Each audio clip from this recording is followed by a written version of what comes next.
Good afternoon, कैसे हैं आप सब? बढ़िया बढ़िया होंगे ऐसी मैं उम्मीद करता हूँ। कल सेशन बीच के अंदर थोड़ा रुक गया था, तो अपन ने यहाँ तक देखा था, इस डेफिनेशन को पढ़ रहे थे और यहाँ तक हमने कवर किया। इससे आगे जो है आज पढ़ेंगे। ये पूरा वीक बेसिक ऑफ स्टेट्स के ऊपर बात करेंगे। स्टेट्स के बेसिक जो है फंडामेंटल वो सारे देखेंगे, क्या है स्टेट्स, उसके अंदर टर्म वगैरह जो भी यूज होती है वो करेंगे, ताकि नेक्स्ट वीक से जब हम चैप्टर शुरू करें तब अगर वहाँ पर मैं पॉपुलेशन या यूनिवर्स वर्ड यूज करूँ तो आपको ये दिक्कत ना आए कि यार यूनिवर्स का मतलब क्या, पॉपुलेशन का मतलब क्या, सैंपल का मतलब क्या। तो ये हफ्ता जो है हम बेसिक पे दे रहे हैं, ताकि आगे हम थोड़ा जो है टेक्निकल टर्म यूज करें तो उनका मतलब आप अच्छे से समझ पाएँ। तो हमने कल जो है डेफिनेशन के अंदर कहाँ तक देखा था भाई? हमने देखा by states we mean aggregate of fact, मतलब कि जिसके अंदर बहुत सारे फैक्ट होते हैं, affected to a marked extent by multiplicity of causes, बहुत सारे कारणों की वजह से अफेक्ट होते हैं। जैसे हमने जो एक फर्टिलाइजर का एग्जांपल लिया था। उसके बाद में न्यूमेरिकली एक्सप्रेस्ड, हमने कहा था कि हर जो है यहाँ पर नंबर्स में एक्सप्रेस करना होगा, चाहे क्वालिटेटिव डाटा भी है तो उनको भी नंबर में एक्सप्रेस करना होगा। और फिर हमने कहा एन्यूमरेटेड और एस्टिमेटेड, हम यहाँ पर या तो एक्चुअल में कैलकुलेट करके बता सकते हैं या एस्टिमेटेड बता सकते हैं, और क्योंकि एस्टिमेटेड करते हैं तो वहाँ पर रीजनेबल स्टैंडर्ड ऑफ एक्यूरेसी मिलती है। और फिर उसके बाद में लिखा है collected in a systematic manner, जो डाटा जो कलेक्ट करते हैं उसे हम सिस्टमेटिक मैनर के अंदर कलेक्ट करते हैं। मतलब जो हमारा पर्पज है उसके जस्ट आगे ही लिखा हुआ प्री डिटरमाइंड पर्पज, जो पर्पज होता है उसके हिसाब से ही हम जो है वो इन डाटा को कलेक्ट करते हैं। फॉर एग्जांपल, जैसे हमें देखना है कि जो कुपोषण के शिकारी हैं उनके लिए 1 से 5 साल के बच्चे जिनको कुपोषण हो रखा है उनके लिए क्या वैक्सीन या क्या दवाई है जो लानी चाहिए, कितने डोज बनाने चाहिए। तो यहाँ पर हम डाटा कैसे कलेक्ट करेंगे कि पूरे इंडिया में 1 से 5 साल के बच्चे कितने, उनके नंबर कितने, उसमें से कितनों को सही तरीके का पोषण मिलता है और कितनों को सही तरीके का नहीं मिलता है। जिनको नहीं मिलता उनमें से प्रोटीन नहीं मिलने वाले कितने, कार्बोहाइड्रेट नहीं मिलने वाले कितने, इस तरीके से हम उनका बाइफर्केशन करेंगे और उस तरीके से उनके लिए डोज तैयार करेंगे और वो देंगे। तो यहाँ पर क्या होगा, स्टेट्स के अंदर प्री डिटरमाइंड पर्पज जो वो बहुत ज़्यादा ज़रूरी है। लाइक जैसे आप देखते होंगे बीपीएल, जैसे कोई स्कीम है जो सिर्फ बीपीएल होल्डर को मिलेगी, या कोई स्कीम है जो बीपीएल एंड एपीएल को मिलेगी, तो में हमें अगर पता करना है कोई स्कीम है जो अगर बीपीएल और एपीएल दोनों के लिए रखे तो क्या होगा, और सिर्फ एपीएल के लिए रखे तो क्या होगा, और सिर्फ बीपीएल के लिए रखें तो क्या होगा। यहाँ पर डाटा कैसे चाहिए, number of people in BPL, BPL के अंदर कितने लोग हैं, एपीएल के अंदर कितने लोग हैं, दोनों में मिला के कितने लोग हैं। Clear? And placed in relation to each other, और उनके अंदर कंपैरिजन जो है वो हो जाना चाहिए। कंपैरिजन देखिए 2 वर्ड है, आगे लिख भी रखे हैं मैंने, मैं यही बता देता हूँ आपको।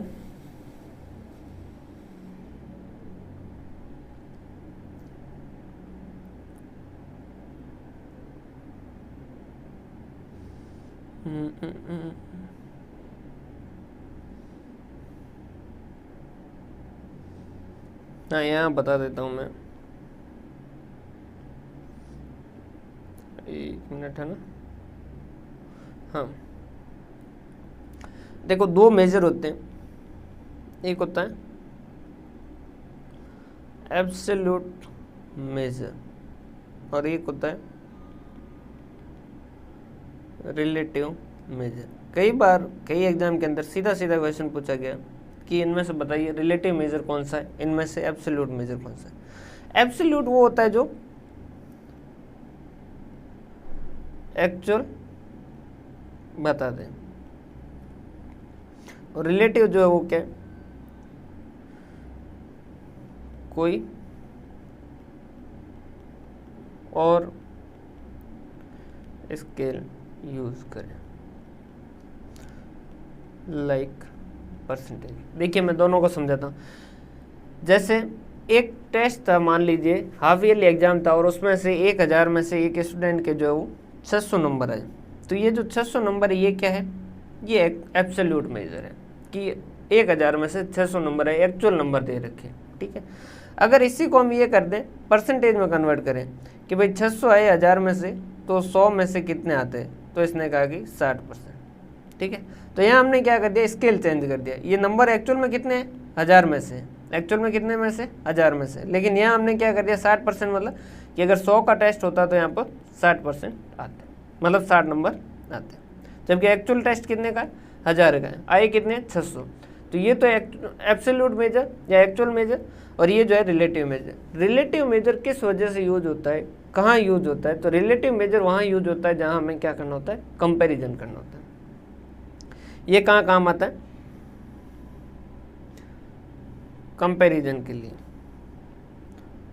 तुलना के लिए, समझिएगा। सर एब्सोल्यूट मेजर में तुलना क्यों नहीं होती, जैसे एक बच्चा है उसने कहा कि मेरे 90 नंबर आए, दूसरे ने कहा 9 नंबर आए, दोनों भाई है, तो क्या होगा उस केस के अंदर, 9 वाले को तो बेचारे को धड़ाधड़ पीटेंगे और 90 वाले को कहेंगे शाबाश बेटा, बहुत शानदार, बहुत अच्छा किया, इसको बहुत प्यार से मिठाई विठाई खिलाई और बहुत घर में सम्मान हुआ वगैरह वगैरह। फिर पूछा कि पीटने वीटने के बाद में, खिलाने के बाद में पूछा इसको कि तेरे 90 नंबर आए कितने, उसने कहा कि ये तो मेरा पूरा एनुअल एग्ज़ाम था, सारा मिला के 1000 में से 90 आए। और इसको पूछा तेरे 9 नंबर, कि ये तो मेरा क्लास टेस्ट था, 10 में से 9 नंबर है। तो यहाँ पर एक्चुअल में पिटना कौन चाहिए था, ये पिट कौन गया, ये। रीज़न क्या था, क्योंकि एब्सोल्यूट मेजर थे, 90 नंबर और 9 नंबर, ये एब्सोल्यूट थे, यहाँ कंपैरिजन नहीं हो पा रहा था।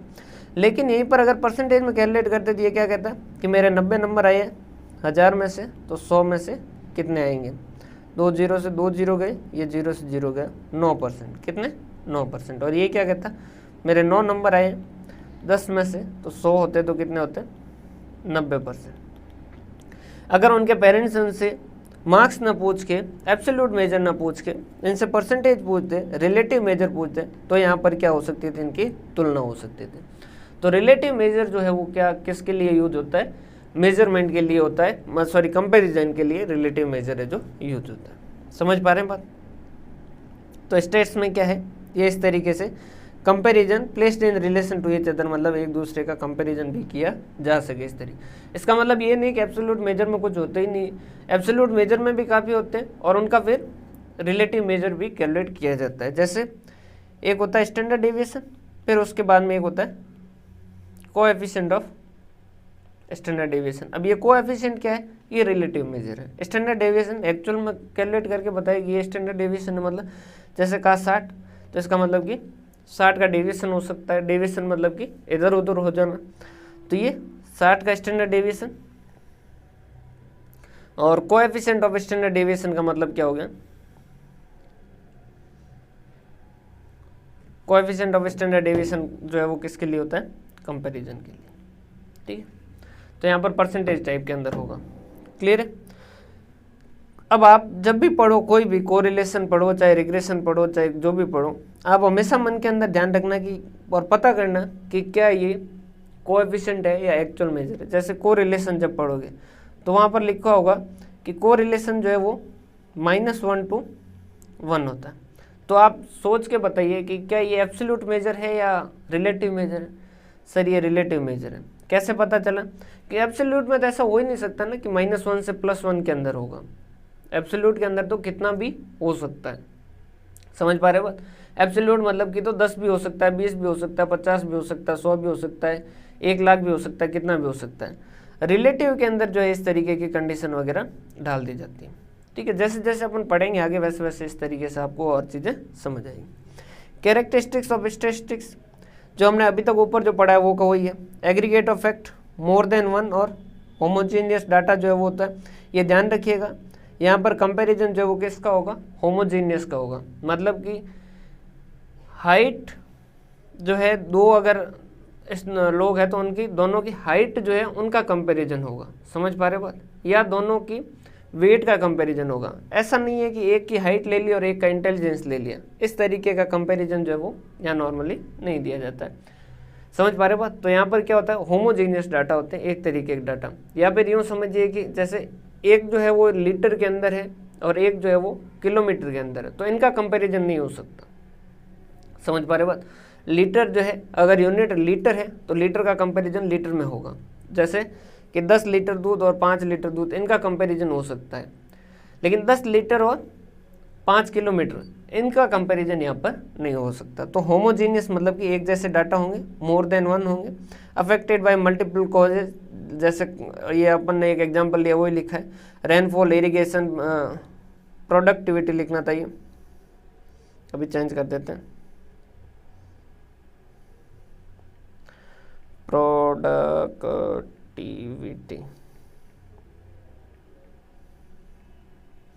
प्रोडक्टिविटी ऑफ लैंड, फर्टिलाइजर वगैरह, ये बहुत सारे कारणों से प्रभावित होता है।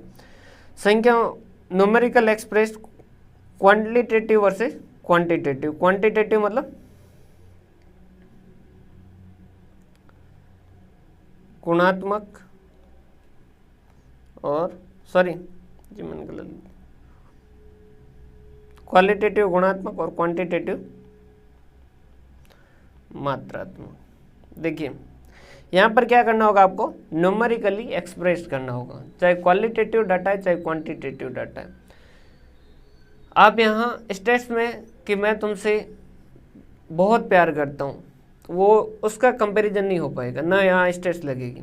आपको उससे पूछना पड़ेगा कि कितना, 1 किलो 2 किलो, कुछ मेजरमेंट बता। जब मेजरमेंट बता पाओगे न्यूमेरिकली तभी होगा कि मैं तुमसे 10 किलो प्यार करता हूँ या मैं तुमसे 10% प्यार करता हूँ। ऐसा कुछ न्यूमेरिकली जब तक एक्सप्रेस नहीं होगा तब तक आप यहाँ पर स्टेट्स नहीं लगा सकते। एन्यूमरेटेड और एस्टिमेटेड, पोल और एक्सपेक्टेड, कट ऑफ वगैरह, जहाँ पर जो है ये लगता है। एक स्टूडेंट ने बहुत अच्छा बताया था कि स्केलिंग वगैरह जो होती है उसके अंदर भी, जैसे एक ही एग्जाम जो वो 3 शिफ्ट के अंदर होता है, फिर वहाँ स्केलिंग होती है, तो वहाँ पर भी जो है वो स्टेट्स इस्तेमाल होता है, पोल, एक्सपेक्टेड, कट ऑफ वगैरह, जहाँ पर estimated. Reasonable standard of accuracy, अगर एग्जिट पोल में बताया कि बीजेपी जीतेगी, मतलब 100% नहीं बीजेपी जीतेगी, हो सकता है कि कांग्रेस भी जीते। रीजनेबल एक्यूरेसी होती है, 100% एक्यूरेसी यहाँ पर नहीं होती। या फिर पोल ने कहा है कि कांग्रेस जीतेगी, तो इसका मतलब 100% नहीं कांग्रेस जीतेगी, हो सकता है कि बीजेपी भी जीते। क्यों? क्योंकि ये एस्टिमेटेड डाटा है। सिस्टमेटिक कलेक्शन, डाटा को सही तरीके से कलेक्ट करना होगा, प्री डिटरमाइंड पर्पज होना चाहिए, प्लेस्ड इन रिलेशन टू, तुलना की दृष्टि से परस्पर संबंधित। ये मैंने जो एब्सोल्यूट मेजर और रिलेटिव मेजर जो मैंने आपको बताया था उसके बारे में लिखा। क्लियर यहाँ तक? ऑब्जेक्ट ऑफ स्टैटिस्टिक्स, स्टैटिस्टिक्स क्यों आया, क्या इसका उद्देश्य था? Make sense out of fact and figure, to probe the unknown and to throw light on various problem. Sir क्या लिखा है, क्या कहना चाहता है, समझिएगा। एक जैसे आप रिसर्च पढ़ते हैं, बहुत जल्द नेट का भी कोर्स जो वो शुरू करने जा रहे हैं, तो रिसर्च का मतलब क्या है? सर्च अगेन, कि हम कोई चीज़ जो है वो दोबारा सर्च कर रहे हैं, ठीक है। जैसे मान लीजिए कि हेयरफॉल जो है वो आज के टाइम के अंदर नॉर्मली प्रॉब्लम है, सबके लिए प्रॉब्लम चल रही है, तो उस केस के अंदर इसका कुछ आज तक जो मेडिसिन जो आ रखी है वो मेडिसिन अभी तक इतनी कारगर नहीं है। इस वजह से हम क्या कर रहे हैं, कुछ नया जो है रिसर्च कर रहे हैं ताकि इसका कोई और परमानेंट सॉल्यूशन जो वो मिल सके। समझ पा रहे हैं? तो वहाँ पर क्या होगा, रिसर्च होगा, ठीक है। रिसर्च के अंदर जो है क्या होता है, स्टेट्स इस्तेमाल होती है। तो इसको एक बार रिसर्च से लिंक कीजिए। रिसर्च अगर कहीं पे पढ़ोगे रिसर्च मैथोडोलॉजी, तो वहाँ पर 70-80% जो है आपको स्टेट्स ही पढ़ाई जाएगी। तो रिसर्च मैथोडोलॉजी के अंदर क्या होगा, आपको स्टेट्स पढ़ाई जाएगी। क्यों? क्योंकि रिसर्च के अंदर क्या कर रहे हो आप, सर्च जो है करने की कोशिश कर रहे हो। और स्टेट्स इसके अंदर किस तरीके से मदद करेगी? स्टेट्स क्या करती है, make sense out of the fact and figures. जो फैक्ट और फिगर पढ़े हैं, जो यूं ही पढ़े हैं, ठीक है, जैसे हाइट हो गई, एज हो गई, फूड हो गया, ठीक है, और लाइफ स्टाइल हो गई, ये यूं ही पढ़े, इनका कोई अभी यूज़ नहीं है। लेकिन इन्होंने क्या किया, हाइट का, एज का, फूड का और लाइफ स्टाइल का, इनका इसने क्या किया, रिलेशन एस्टेब्लिश किया। किसके साथ? हेयरफॉल के साथ। इसने क्या किया, हेयरफॉल के साथ।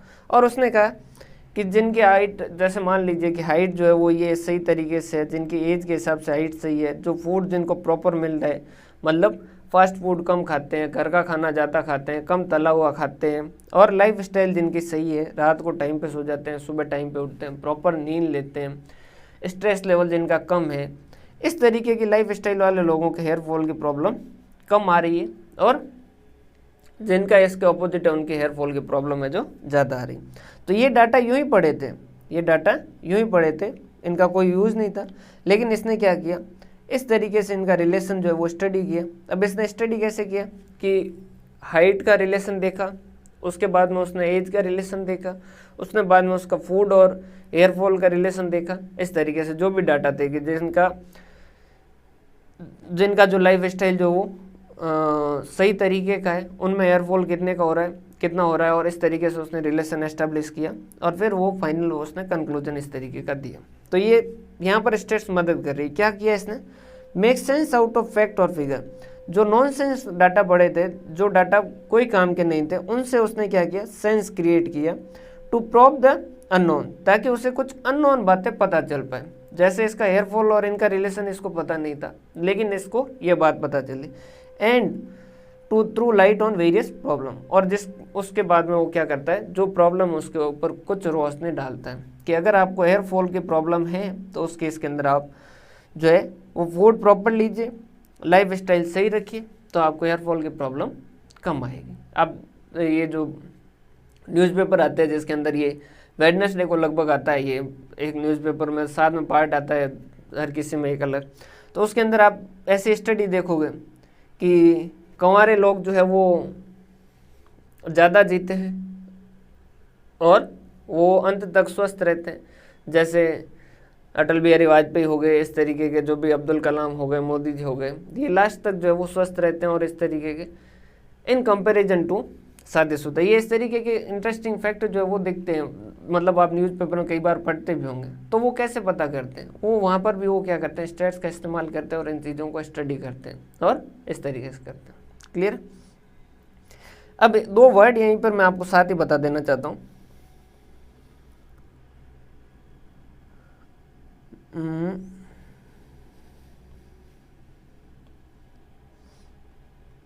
एक होता है सैंपल, एक होता है पॉपुलेशन वर्सेस पॉपुलेशन और यूनिवर्स। जैसे पॉपुलेशन और यूनिवर्स किसको कहा जाता है,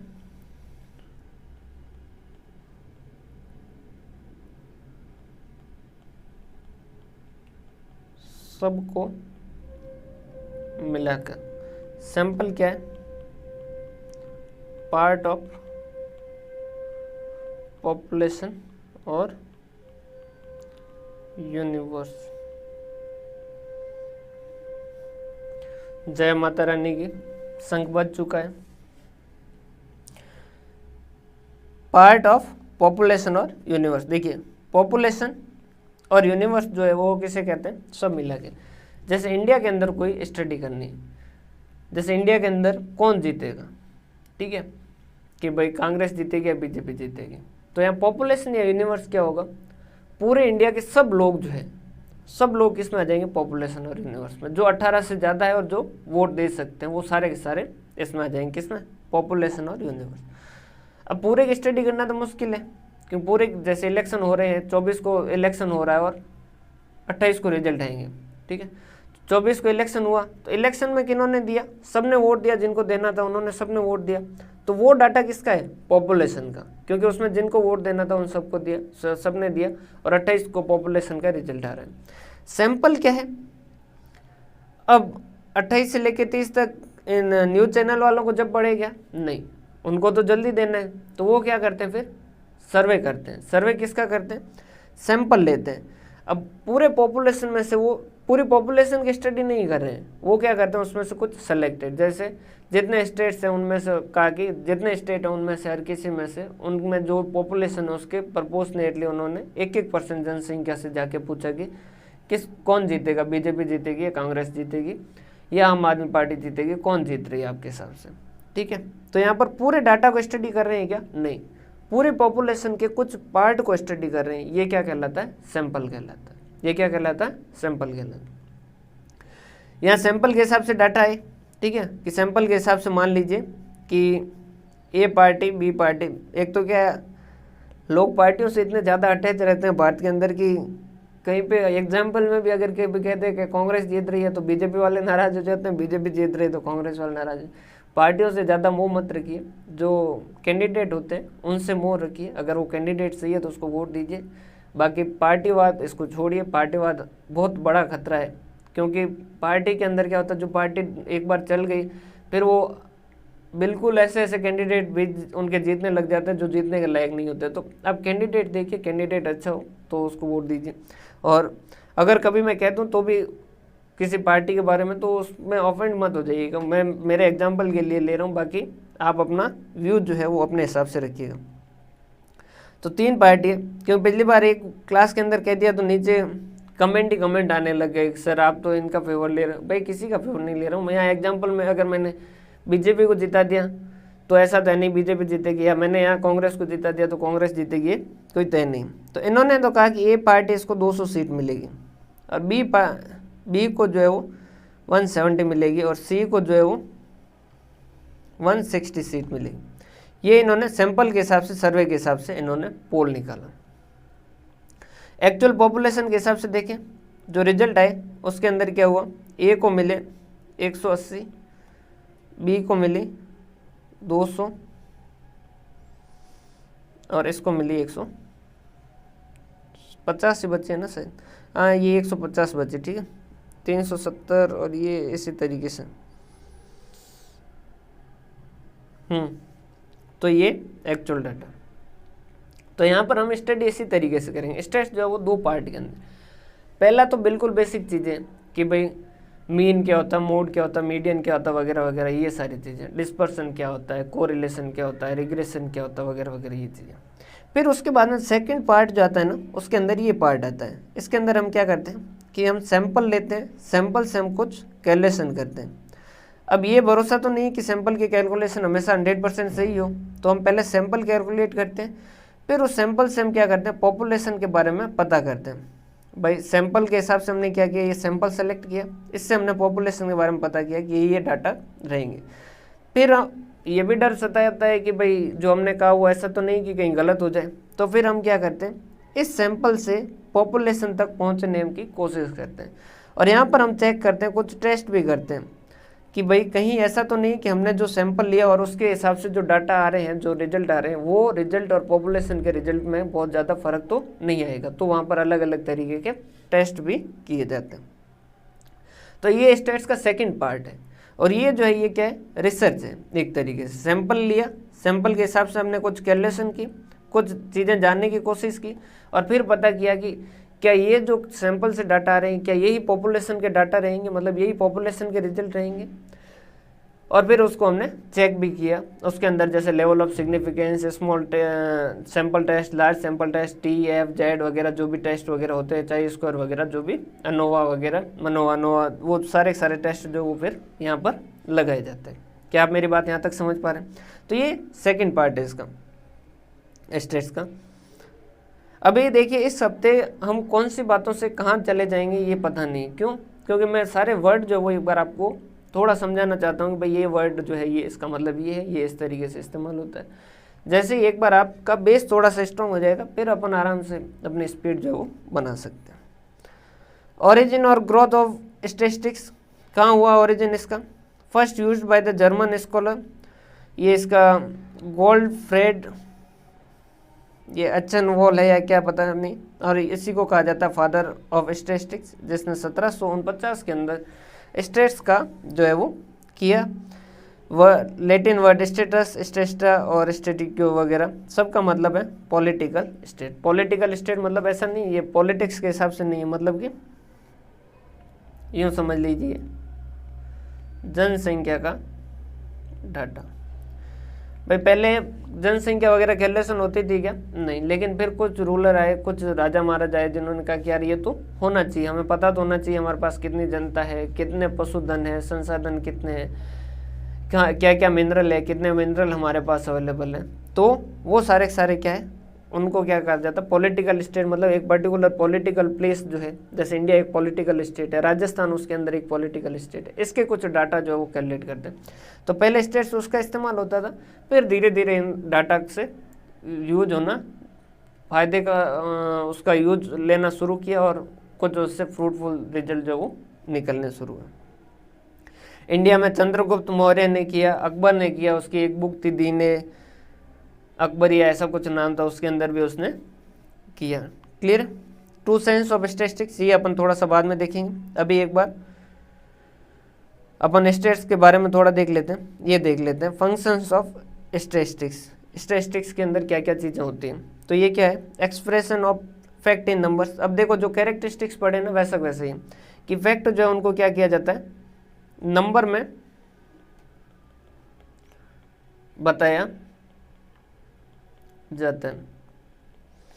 सिंपल प्रेजेंटेशन, अब ये तो आपको पता ही है, यहाँ पर हम क्या करते हैं सिंपल प्रेजेंटेशन। जैसे ये क्रिकेट के अंदर तो देखा ही होगा आपने, ये इस तरीके का होता है। जैसे ये है ऑस्ट्रेलिया कि इन्होंने इस तरीके से रन बनाए, पीछे इंडिया ने बैटिंग की, इंडिया ने ये यहाँ से ये नीचे थे, लेकिन फिर इन्होंने धीरे धीरे धीरे इस तरीके से, ये इस तरीके के डाटा आपने देखे होंगे। तो ये क्या है, स्टेट्स का इस्तेमाल है, ग्राफिकल प्रेजेंटेशन है।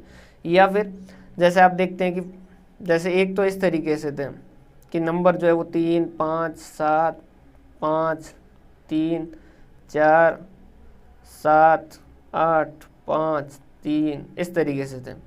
स्टेट्स इसमें क्या करेगा, इसका सिंपल प्रेजेंटेशन कैसे करेगा, 3, 4, 5, 6, 7, 8 यही है नंबर, ठीक है।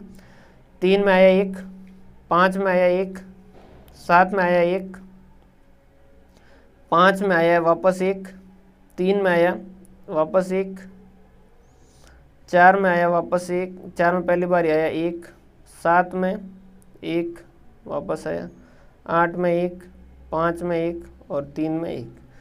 तो ये यहाँ इसने क्या किया, 3, 1, 3, 1 नहीं 6 का था ही नहीं, 0, 2 और 1। तो ये इस तरीके से करेगा 3, 4, 5, 6, 7, 8। इसकी फ्रीक्वेंसी लिख देगा 3, 1, 3, 0, 2 और 1। तो देखो यहाँ ये जो डाटा देख के आपको कुछ समझ नहीं आ रहा था खास, लेकिन यहाँ देख के आपको समझ आएगा कि 3 जो है वो 3 बार आया है, 3 नंबर जो वो 3 लोगों का है, 4 नंबर जो वो 1 के आए हैं, 5 नंबर जो वो 3 लोगों के आए, 6 नंबर किसी के नहीं आए, 7 नंबर 2 के आए, 8 नंबर 1 के। तो ये डाटा ये कुछ काम के नहीं दिख रहे थे, दिखने में पढ़ने में मुश्किल थी, इसको स्ट्रेस ने क्या कर दिया, एकदम सिंपल कर दिया। और चाहे तो वो इस तरीके से ग्राफ में भी प्रेजेंट कर सकते हैं, ये 3, ये 4, ये 5, ये 6, ये 7, ये 8, ये 3, 4, 5, 6, 7 और 8। ये देख और आसानी से समझ आ जाए। क्लियर है? तो स्ट्रेस जो है वो इस तरीके से करता है। Enlarge individual knowledge and experience, एक आदमी का जो नॉलेज है वो बढ़ा देता है। नॉलेज कैसे बढ़ा देता है, अगर आप स्ट्रेस है तो आप उसके हिसाब से इस्तेमाल भी करेंगे, आपको फ़ायदा मिलेगा। आप शेयर मार्केट के अंदर पैसा लगाना है, आपको स्ट्रेस नहीं आती तो फिर आप कैलकुलेशन नहीं कर पाएंगे और आपको नहीं पता चल पाएगा कि ये कंपनी क्या कमाएगी, एस्टिमेट नहीं कर पाएंगे। लेकिन अगर आपको स्ट्रेस आती है तो आप पुराने डाटा लीजिए, उनका कंपैरिजन कीजिए, उनका स्टडी कीजिए, पूरा स्टडी करके स्ट्रेस की मदद लीजिए, तो आपको एस्टिमेट कर पाओगे कि भाई ये शेयर जो वो इतना कमा के देगा। क्लियर है?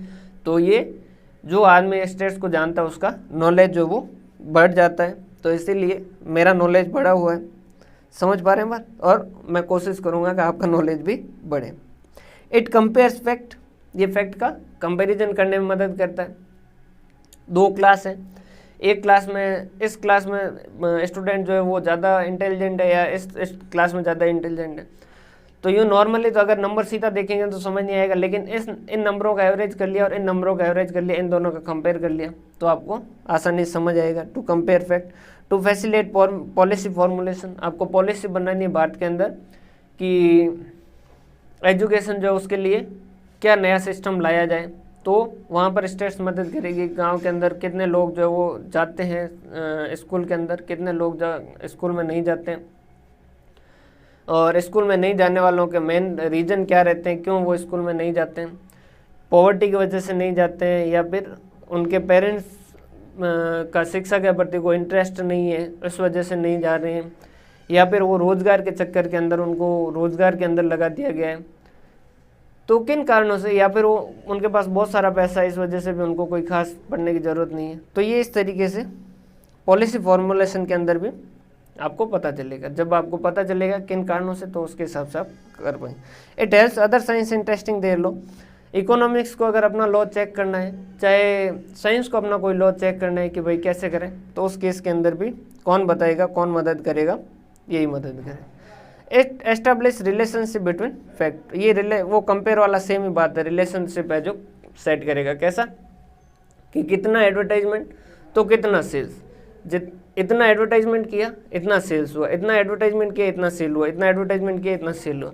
यूँ ही तो अपने को समझ नहीं आ रहा था, लेकिन इनके कंपैरिजन से आपको समझ आने लगेगा, इनका रिलेशनशिप एस्टेब्लिश होगा तो आपको समझ आने लगेगा कि हाँ भाई अगर इतना एडवर्टाइजमेंट करेंगे तो इतनी सेल्स है जो मिलेगी हमें। It helps in forecasting. Forecast करने में मदद करेगा। It enables realization of magnitude, मतलब डाटा कहाँ इकट्ठा है। जैसे मुझे जींस कितने के जाता है जो बनाने चाहिए, यूँ ही मुझे नहीं पता चल रहा था, लेकिन जैसे ही मैंने स्टेट्स में पता किया और सबसे ज़्यादा की फ्रीक्वेंसी जो है मान लीजिए 30 और 32 की आ रही है, तो उन डाटा से मुझे कुछ मीनिंगफुल इन्फॉर्मेशन मिली और मुझे पता चला कि मुझे सबसे ज़्यादा चेंज जो वो 30 और 32 के बनने चाहिए। Presentation of data in condensed form. देखो ये डाटा इतने सारे लंबे चौड़े लिख के पड़े थे, ठीक है, इसको इसने इस फॉर्मेट में कर दिया। ये तो मान लीजिए इतने स्टूडेंट थे, अगर 100 स्टूडेंट होते तो ये डाटा और ज़्यादा बड़े हो जाते, लेकिन यहाँ पर होते तो फिर इसको 10 की टेबल के अंदर ये पूरा सेट कर देता। तो ये कंडेंस्ड मतलब छोटे फॉर्म के अंदर कर लेता। लिमिटेशन पढ़ लेते हैं आज, बाकी जो है अपन आगे का अगली क्लास में देखेंगे। Limitation of statistics. अब देखिए हमने कहा क्या कहा था कि स्टेट्स के कोई पहले क्या करेंगे कि क्या पढ़ेंगे कि क्या है, फिर उसकी तारीफ करेंगे, फिर उसको गालियाँ निकालेंगे। पढ़ चुके हैं क्या है, उसकी तारीफ कर चुके हैं कि भाई एस्टिमेट करने में मदद करता वगैरह वगैरह सब कुछ। अब समय है उसको गालियाँ निकालें। पहला study of numerical fact only, clear है। क्वालिटेटिव, सिर्फ क्वालिटेटिव डाटा जो है उनको भी नंबर में कन्वर्ट करो तो ही स्टडी कर पाएंगे, और सारे नंबर में हो ये कोई ज़रूरी नहीं। स्टडी ऑफ एग्रीगेट ओनली, वो कह रहा है कि 2 या 2 से ज़्यादा का ही कंपैरिजन कर सकता है, 2 या 2 से ज़्यादा का स्टडी कर सकता है, एक अकेला जो है उसका बेचारे का कोई स्टडी नहीं है। नॉट ए ओनली मेथड, कोई एक ही मेथड नहीं होता। जैसे आप देखोगे आगे तो अलग अलग लोगों ने अलग अलग फॉर्मूले दिए, अलग अलग तरीके दिए। किसी ने जैसे स्टेट्स के अंदर शॉर्टकट फार्मूला लिखा है, मतलब वो बहुत बेकार फार्मूला है। नॉर्मल जो फार्मूला वो अच्छा होगा, शॉर्टकट लिखा है मतलब वो बेकार होगा। अब कार्ल पियर्सन कुछ और दे रहा है, ठीक है, स्पेयरमैन कुछ और दे रहा है, तो अलग अलग लोग अलग अलग फार्मूले दे दिए। उसके बाद में होमोजेनिटी ऑफ डाटा, डाटा अगर होमोजीनियस है तो ही उसके बीच में कंपैरिजन है जो किया जाएगा। अगर एक डाटा लीटर के अंदर दे रखा है, एक डाटा किलोमीटर में दे रखा है, तो उनका कंपैरिजन नहीं हो सकता। Result are true only on an average, कि रिजल्ट जो है वो सही है लेकिन 100% सही है ऐसा नहीं कह सकते, क्योंकि यहाँ एस्टिमेटेड है। तो ऑन एन एवरेज जो वो सही रहेगा, लेकिन हमने कैलकुलेशन की और पता किया कि रिलायंस जो वो 15% कमाएगा, लेकिन हो सकता है वो 12% ही कमाए, हो सकता है वो 18% कमाए, तो ये इस तरीके का हो सकता है। तो एस्टिमेटेड जो है वो इस तरीके का रहेगा। विदाउट रेफरेंस रिजल्ट में प्रूव रॉन्ग। ये तो आगे इसके जस्ट बाद में ये इसके बारे में ही पढ़ेंगे कि डाटा कैसे कैलकुलेट किए गए हैं, वो आपको पता होना ज़रूरी है। लाइक जैसे हमने कहा कि इस बार सबसे ज़्यादा स्टूडेंट जो है वो, मान लीजिए कोई एक ABC कोचिंग है, उसने कहा कि भाई इस बार सबसे ज़्यादा स्टूडेंट जो वो हमारे यहाँ से पास हुए, क्लियर है, और उसने कहा कि हमारे यहाँ से 30+ जो है वो स्टूडेंट सेलेक्ट हुए, क्लियर है। अब इतने से तो क्या लग रहा है कि ABC कोचिंग इंस्टीट्यूट बहुत बढ़िया, लेकिन फिर पता चला कि भाई इनके पास टोटल 3000 स्टूडेंट थे, 3000 में से 30 हुए, मतलब कि 1% हुए। इनके पास एक छोटी सी इंस्टीट्यूट थी जिसके पास 300 स्टूडेंट थे, जिसमें से 15 पास हुए, 300 में से 15 पास हुए, मतलब कि ये कितना हो गया 5%। तो रिजल्ट यूँ देखे तो किसका है, CDF कोचिंग इंस्टीट्यूट। तो वैसे तो इसका अच्छा है, लेकिन देखो इसका रहा है, इसका अच्छा रहा है। तो जब तक पूरा रेफरेंस नहीं होगा कैसे डाटा कैलकुलेट किए वगैरह वगैरह, तब तक इसके हिसाब से डिसीजन लेंगे तो गलत हो सकता है। Can be used only by expert, states वही इस्तेमाल कर सकता है जो इसके बारे में जानता है, जो इसका एक्सपर्ट है। भाई आपको पता तो होना चाहिए ना, जैसे आपने कहा कि रिटर्न जो है वो रिलायंस 15% देगा, फिर उसके बाद में आपको पता होना चाहिए कि स्टैंडर्ड डेविएशन कैसे कैलकुलेट होते हैं, और फिर आपको ये भी पता होना चाहिए कि स्टैंडर्ड डेविएशन का मतलब क्या है। जैसे आपने कैलकुलेट किया ये 15%, स्टैंडर्ड डेविएशन आया 2%। अब इतने से आप कंपैरिजन कुछ डाटा और कुछ यूज कर सकते हैं क्या? नहीं, आपको पता होना चाहिए कि 15% है रिटर्न, इसका मतलब क्या है कि नॉर्मली हम 15% कमाएं। 2% स्टैंडर्ड डेविएशन है, मतलब कि 2% या तो इस साइड जा सकते हैं या इस साइड जा सकते हैं, मतलब या तो 13% जा सकते हैं या फिर 17% जा सकते हैं। और इन दोनों के बीच में लगभग हम 65% एरिया जो है कवर करते हैं, मतलब 65% चांस है कि 13 से लेकर 17 के बीच में ही होगा। फिर 2 स्टैंडर्ड डेविएशन जाए तो 11% और 19%। इसके फिर अलग चांस दे रखे हैं, कितने परसेंट चांस है कि इसके अंदर अंदर रहेंगे। 95% जैसे दे रखा है तो कि भाई 95% चांस है जो इसके अंदर अंदर रहेंगे। तो ये जो है वो सिर्फ एक्सपर्ट ही इस्तेमाल कर सकते हैं, इसलिए don't try it at home, इस तरीके का इसके पास लिखा जाना चाहिए। Miss use of statistics is possible. States को गलत तरीके से रिप्रेजेंट करना बहुत ही आसान है। जैसे भाई यूँ समझ लीजिए कि अभी मैं नाम तो किसी का लूँगा नहीं, देखिए मिस यूज ऑफ स्टैटिस्टिक्स बहुत अच्छे से बहुत आराम से पॉसिबल है। किसी को अगर झूठ बोलना है तो उस केस के अंदर वो स्टेट्स जो वो बहुत अच्छे से इस्तेमाल कर सकता है, ठीक है। जैसे फॉर एग्जांपल इस ABC लिमिटेड को अगर इस्तेमाल करना था तो उस केस के अंदर वो आसानी से इस स्टेट्स का इस्तेमाल करके झूठ बोल सकते थे। और कब किसको किस तरीके से स्टेट्स कौन से डाटा बताने हैं, भाई कुछ डाटा फेवरेबल होते हैं, कुछ डाटा इनफेवरेबल होते हैं। सिर्फ फेवरेबल बता दिया, इनफेवरेबल बताया ही नहीं, ठीक है। जैसे कहा कि इस साल कोई पॉलिटिशियन आया और उसने कहा कि भाई साहब देखो आप सारे बातें तो कर रहे हो इधर उधर की, ये सारी बातें हैं, लेकिन सुनो मेरी बात, इस साल ऑन एन एवरेज हर भारत के बंदे की 12% जो है वो इनकम बढ़ी है। सिर्फ उन्होंने इतना बता दिया। अब उन्होंने ये नहीं बताया कि इस साल महंगाई जो है वो 18% बढ़ी है, ठीक है। सिर्फ उन्होंने 12% है जो बताया, ठीक है। तो उस केस के अंदर फिर वो क्या हो गया, स्टेट्स का मिसयूज हो गया। Only means and not a solution, ये सिर्फ मदद करता है, सॉल्यूशन नहीं बताता है। ये इसने बता दिया कि भाई 15% रिटर्न है, 2% स्टैंडर्ड डेविएशन है, ये कंपनी है इसका 16% है, इसका 1% स्टैंडर्ड डेविएशन है, अब तुम्हें जो करना है वो करो। डिसीजन नहीं बताएगा इसे। अब देखो मैंने कहा ना गालियाँ निकालें इसको तो जैसे तैसे करके, अब मतलब ये सब कुछ करके दे दे आपको, क्लियर है। और उसके बाद में डिस्ट्रक्ट ऑफ स्टैटिस्टिक्स, इसको क्या कहा गया, कुछ लोगों ने बावले मतलब पागल वाला बावले नहीं, बावले इसके अंदर एक बहुत बड़ा आदमी था जिसने बहुत सारी डेफिनेशंस दी, बहुत सारी चीज़ों को उसने एलोबरेट किया, बहुत सारी कैलकुलेशन बताई।